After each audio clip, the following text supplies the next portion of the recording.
Amém? Que bênção!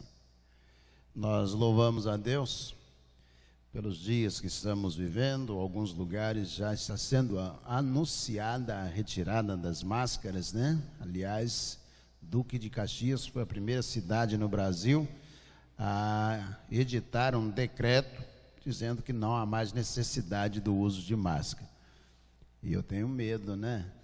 Mas a gente vai continuar usando máscara aqui no templo por um bom tempo ainda. Se os irmãos concordarem que os irmãos vão assistir o culto, todos os irmãos sem máscara, eu e o pastor Marcelo vamos ficar de máscara com medo de vocês. Então, irmãos, nós vamos, porque hoje é uma boa parte da população vacinada, mas o que deve provavelmente ser visto é o índice de transmissibilidade do vírus, do coronavírus. Então nós vamos, mesmo que Petrópolis entre nessa onda durante algum tempo, enquanto o resultado morte não se aproximar de zero e o índice de transmissibilidade do vírus não se aproximar de zero, nós vamos continuar o mesmo critério que temos usado até aqui. A pandemia trouxe um grande estrago e para ajudar todas as pessoas que durante esse período estão saindo com traumas, com medo, com insegurança, com luto, nós faremos de 24 a 28 de novembro um congresso aqui na nossa igreja com psicólogos e de nossa cidade, de outras cidades do Brasil. Inclusive eu saí agora para atender o pastor Wander Ferreira, da Igreja do Recreio, que também é psicólogo, que é um dos convidados. Então eu gostaria que os irmãos estivessem orando, porque nós estaremos tratando sobre estresse, medo, insegurança, ansiedade. Que mais, pastor? Passamos a manhã inteira reunidos, dor, tudo que as pessoas adquiriram ao longo desse período. Vamos procurar fazer um congresso juntos com outras pessoas, buscando ajuda também de psicólogos, e nós teremos aqui, eu acredito, um grande congresso para auxiliar pessoas nesse tempo de crise que nós estamos vivendo, crise emocional, crise psíquica, que nós vamos nos fortalecer. E anota na sua agenda, de 24 a 28, nós estaremos juntos aqui todas as noites, cada noite com um psicólogo, um preletor, uma preletora, uma psicóloga, falando ao nosso coração. Amém? Amém ou não amém? Amém. O segundo pedido de oração, estamos buscando também, hoje passamos o dia reunidos, eu e pastor Marcelo, sobre a implantação de um ministério de rede. A igreja passando para um ministério de rede, fazendo uma transição.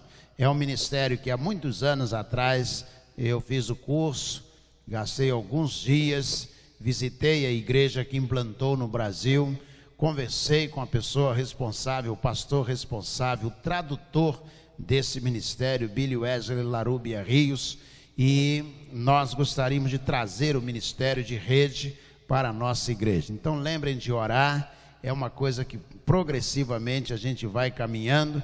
Lembrem de orar e colocar diante de Deus. Amém? Você que está aqui e em casa, é uma grande alegria adorar ao Senhor juntamente com você. Vamos abrir a Bíblia, a palavra do nosso Deus, em Lucas capítulo 13. Lucas capítulo 13.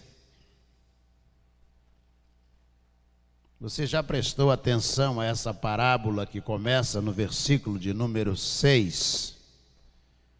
Lucas 13, 6. E Jesus contou a seguinte parábola. Certo homem tinha uma figueira plantada na sua vinha e, vindo procurar fruto nela, não achou. Então disse ao homem que cuidava da vinha: já faz 3 anos que venho procurar fruto nessa figueira e não encontro. Portanto, corte-a, porque ela ainda está ocupando inutilmente a terra. Mas o homem que cuidava da vinha respondeu: Senhor, deixe-a ainda este ano, até que eu escave ao redor dela e ponha estrume. Se vier a dar fruto, muito bem. Se não der fruto, o Senhor poderá cortá-la. Amém?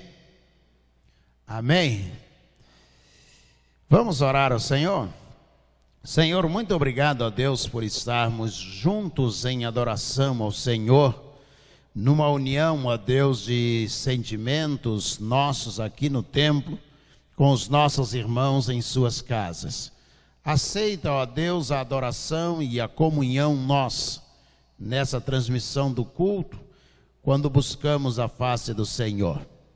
Pedimos, ó Deus, que muito além das nossas possibilidades de apresentarmos-nos diante do Senhor, que Tu te reveles no poder do Senhor a cada um de nós, pela Bíblia, pela palavra, pela pregação desta hora, é a nossa oração em nome de Jesus, o nosso Senhor. Amém. Amém. Amém ou não amém? Amém, amém. O escritor de Lucas, aqui ele vai narrar uma parábola apresentada por Jesus, e ele vai contar esta parábola, e parece que esta parábola ela é nova, ela está dentro de uma nova realidade, e quando nós olhamos, nós pensamos mesmo numa figueira no campo. Jesus está contando a parábola de um homem, de um senhor de terras, que ele está passando em vista a sua terra, a sua plantação, a sua vinha, e ele percebe que uma figueira não está produzindo. E aí ele chama então o seu empregado e diz a ele: olha, 3 anos já eu passo aqui e observo, essa figueira não produz fruto algum. Corta logo de uma vez essa figueira e joga fora para ser queimada. E aí o empregado diz a ele: Senhor, por que a gente não dá uma oportunidade para ela? Mais 1 ano, eu vou cavar ao redor, eu vou regar, vou colocar adubo, e aí o ano que vem, quando o Senhor vier e olhar para ela, se ela não tiver fruto, o Senhor corta fora e joga fora para que ela possa ser queimada. A princípio parece que a conversa realmente é a respeito de uma videira, de uma árvore, que é a respeito de produção de frutos para a nossa alimentação. Mas quero dizer a você que eles não estão tratando disso. Jesus não está falando de figueira, Jesus não está falando de empregado, Jesus não está falando de terra, Jesus não está decididamente falando de árvore. Aí você vai olhar e vai dizer: pastor, como que o senhor pode afirmar isto? Então abra sua Bíblia em Isaías, lá no capítulo 5 de Isaías, e você vai ver Deus falando da mesma coisa e explicando do que é que ele está falando. Diz assim, agora, Isaías 5:1: agora cantarei ao meu amado o seu cântico a respeito da sua vinha. O meu amado teve uma vinha numa colina fértil. Ele cavou a terra, tirou as pedras e plantou as melhores mudas de videira. No meio da vinha ele construiu uma torre e fez também um lagar. Ele esperava que desse uvas boas, mas deu uvas bravas. E agora, ó moradores de Jerusalém e homens de Judá, peço que julguem entre mim e a minha vinha, que mais se podia fazer à minha vinha, que eu não lhe tenha feito. E como esperando que desse uvas boas, veio a produzir uvas bravas. E agora lhes darei a conhecer o que pretendo fazer com a minha vinha. Vou tirar a cerca que está ao redor, para que a vinha sirva de pasto. Derrubarei o seu muro para que ela seja pisoteada. Farei dela um lugar abandonado, não será podada nem cavada, mas crescerão nela espinheiros e ervas daninhas. Também darei ordem às nuvens para que não derramem chuva sobre ela. Aí vem a explicação. Porque a vinha do Senhor é a casa de Israel, e os homens de Judá são a planta preferida do Senhor. Este esperava a retidão, mas eis aí opressão. Esperava a justiça, mas eis aí clamor por causa da injustiça. Amém? Jesus está recontando uma parábola do profeta Isaías. E ele está narrando a eles, dizendo a respeito desta vinha, desta videira que deveria produzir uvas. Mas na verdade ele está falando de Israel, ele está falando da nação de Israel, está falando do povo de Deus, está falando de mim e de você. Ele está falando que ele passa em revista a sua igreja constantemente, esperando encontrar na igreja, em nós, em cada um de nós, frutos para o reino de Deus. E a primeira coisa que eu posso destacar em Lucas capítulo 13, é que o texto está dizendo que Deus está de olho em nós. Isso mesmo, diz o texto: há 3 anos eu olho para esta vinha. Ou seja, Deus está observando o que o Celso está fazendo, o que o Paulo está fazendo, o que o Jorge Ricardo está fazendo. Deus está observando o que você que está em casa está fazendo. Deus está de olho em nós. Então chamou e disse: eu estou observando há 3 anos. E eu não encontrei nela durante esses 3 anos, fruto algum. Ou seja, Deus sabe os frutos que nós estamos produzindo. Muitas vezes nós cantamos aquilo que não fazemos. Nós falamos para Deus que nós amamos missões, cantamos para missões, e nós não estamos produzindo para missões. Nós falamos que amamos as famílias da igreja, que amamos os necessitados, mas não estamos servindo a Deus, socorrendo os necessitados. Nós dizemos que amamos cantar louvores ao Senhor, mas nós temos dificuldade de cantar louvores e de nos apresentarmos voluntariamente diante do Senhor. Nós dizemos que amamos servir o Senhor, trabalhando para o Senhor, mas temos dificuldade quando nós somos solicitados ou aparece a oportunidade de servir ao Senhor. Deus está de olho em nós. Deus sabe quando nós faltamos ao culto, quando nós não ofertamos, quando nós não oramos, quando nós não lemos a palavra de Deus. Deus está de olho em nós.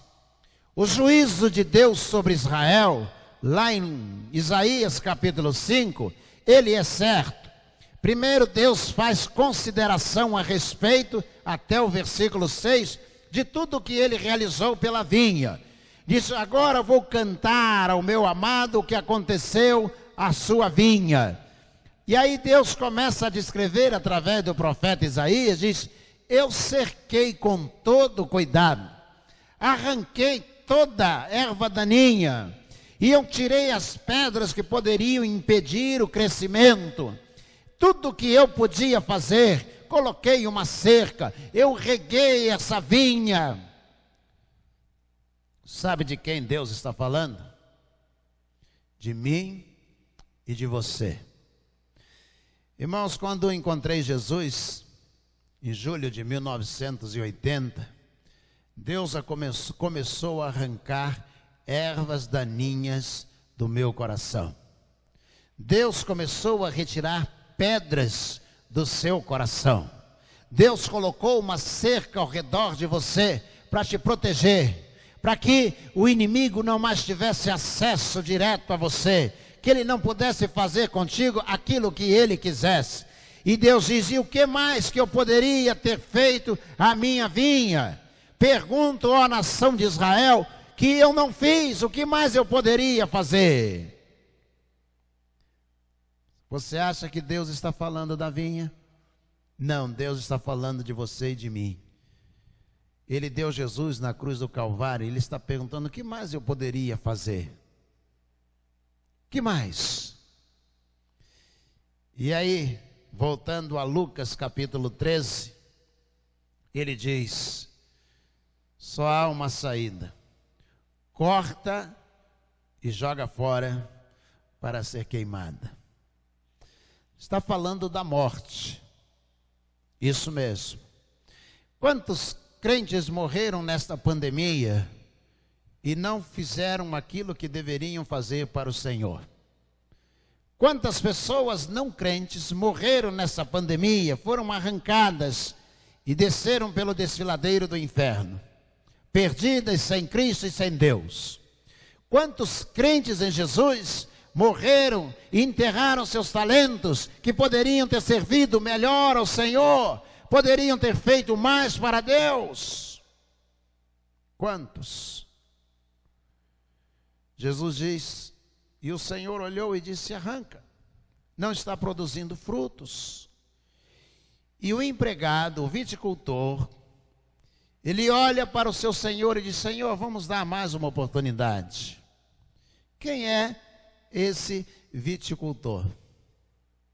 Na parábola de Jesus, é um homem que trabalha no campo com as mãos calejadas, mas na verdade o texto está falando do Espírito Santo de Deus, porque ele intercede por nós com gemidos inexprimíveis. Deus diz: Senhor, vamos dar mais uma oportunidade aos céus, vamos dar mais uma oportunidade ao Marcelo, vamos dar mais uma oportunidade ao Charles, vamos dar mais uma oportunidade a eles. E ele diz: nós vamos cavar ao redor, ou seja, nós vamos investir, gastar mais tempo, vamos dar mais dons, mais talentos, vamos capacitar, habilitá-los mais, e eles vão produzir mais. E se eles não produzirem, o Senhor já ia cortar mesmo. Então o Senhor corta. Está falando de graça, de última oportunidade pela graça com a vinda de Jesus para a nação de Israel. Disse: não destrua, vamos dar oportunidade. É a última oportunidade com a vinda de Jesus e o período da graça, para que a nação de Israel não seja condenada. É a última oportunidade que o Senhor nos dá, para que possamos fazer a sua vontade, o seu querer. Quão difícil é neste tempo, encontrar pessoas que realmente queiram fazer a vontade de Deus, queiram servir ao Senhor. Faça você uma avaliação, porque Deus está de olho em nós.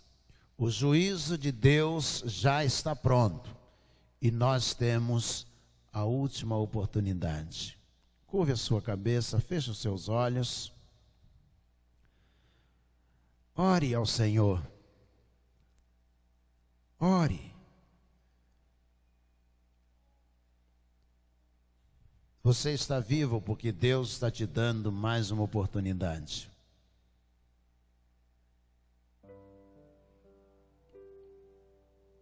Mais uma oportunidade. Senhor, disse aquele servo que representa o Espírito Santo: vamos dar mais uma oportunidade. Vamos cavar ao redor. Quem sabe a gente possa remover as pedras, os insetos, as coisas que estão atrapalhando a vida dele. Deus está dando a você a oportunidade, através do clamor do Espírito Santo, para que você possa remover de você aquilo que está atrapalhando o Espírito de Deus a realizar a obra através de você. Vamos dar uma oportunidade. Quem sabe ele não muda de vida. Quem sabe ele assume com responsabilidade o que ele tem que fazer. Quem sabe ele vai ser um homem de verdade, uma mulher de verdade. Quem sabe? Porque o juízo já está posto.